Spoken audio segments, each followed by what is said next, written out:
Surat city લાઇટમાં રૂપિયા લીધા બાદ ફ્લેટનો કબજો ન અપાતા 16 પરિવાર ચિંતામાં, બિલ્ડર પર કર્યો આક્ષેપ। સુરતના સિટી લાઇટ વિસ્તારના બિલ્ડર દ્વારા એપાર્ટમેન્ટ ઊભું કરી અલગ અલગ પરિવારો પાસેથી લાખ રૂપિયાની રકમ પડાવી લીધા બાદ ફ્લેટનો કબજો આપવા હાથ અદ્ધર કરી દેતા 16 થી વધુ પરિવાર ચિંતામાં મુકાયા છે।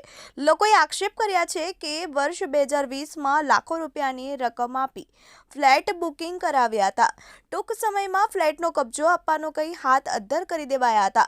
એટલું જ નહીં, પરંતુ એક ફ્લેટની 3 ફાઇલો બનાવવામાં આવી છે, જ્યારે બેંકમાંથી લેવામાં આવેલી લોનની રકમ ભરપાઈ નહીં કરાતા બેંક દ્વારા પણ સીલ મારવાની ચીમકી આપતા પરિવારોના માથેથી છત છીનવાઈ જવાની ભીતિ રહેલી છે।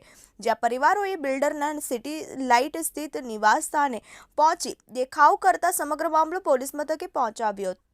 ચેતનજી બુંદેલા, TV 18 ન્યૂઝ, સુરત।